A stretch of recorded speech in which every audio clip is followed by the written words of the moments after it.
ನಮಸ್ತೆ friends, welcome back to my channel. ಮಳೆಗಾಲ ಶುರುವಾಗಿದ್ದಕ್ಕೆ ಸಂಜೆ ಟೈಮ್ ಏನಾದರೂ ಬಿಸಿ ಬಿಸಿಯಾಗಿ ಕುಡಿಯೋ ಅನ್ನಿಸ್ತು ಅಲ್ವಾ. ಹಲಸಿನ ಬೇಳೆ ಪೌಡರಿಂದ ಕಾಫಿ ಮಾಡ್ತಿದ್ದೆ ನಾನಿವತ್ತು.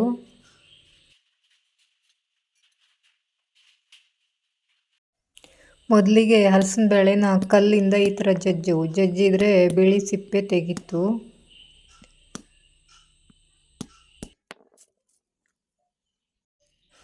ಕಲ್ಲಿಂದ ಜಜ್ಜಿದ್ರೆ ಬಿಳಿ ಸಿಪ್ಪೆ ನೀಟಾಗಿ ತೆಗುಲು ಬತ್ತು, ಇಲ್ಲೇ ಹೋದರೆ ತೆಗುಲು ಕಷ್ಟ ಆಗ್ತು. ಸಲೀಸಾಗಿ ಒಂದೇ ಕೈಯಲ್ಲಿ ತೆಗೆಯಲು ಬತ್ತು.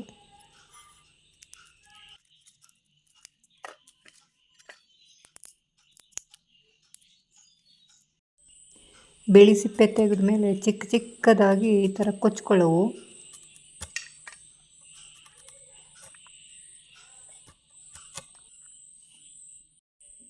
ಎಲ್ಲ ಚಿಕ್ಕ ಚಿಕ್ಕದಾಗಿ ಕೊಚ್ಚಾದಮೇಲೆ ಒಂದು ದಪ್ಪ ತಳ ಇರುವ ಪಾತ್ರೆಯಲ್ಲಿ ಕೊಚ್ಚಿದ್ದನ್ನು ಹಾಕಿ ಹುರಿಯವು, ಹದ ಬೆಂಕಿ ಇಟ್ಕೊಳ್ಳವು.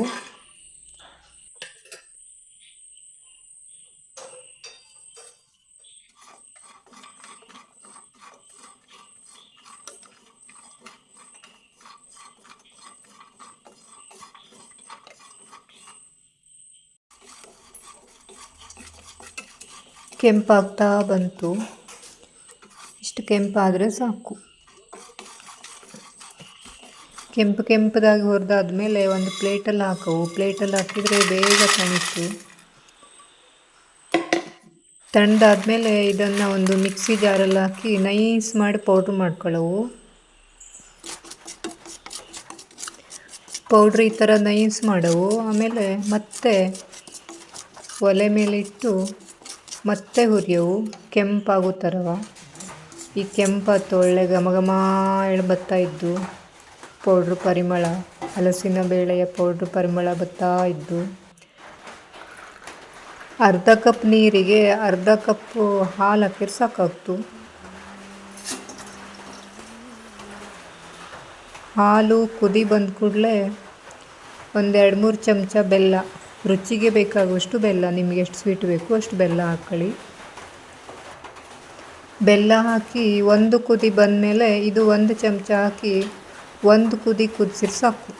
ಜಾಸ್ತಿ ಕುದಿಸೋದೆಲ್ಲ ಬೇಡ. ನೋಡಿ ಇಷ್ಟೇ,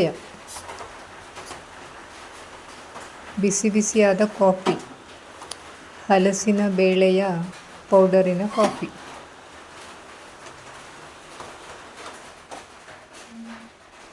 ರೆಡಿ ಆಗೋತು ಕಾಫಿ. ಈಗ ಇದನ್ನು ಉಟ್ಟಿನಲ್ಲಿ ಹಾಕಿ ಅರಿಸಿಬಿಟ್ರೆ ಬಿಸಿ ಬಿಸಿಯಾದ ಕಾಫಿ ರೆಡಿ.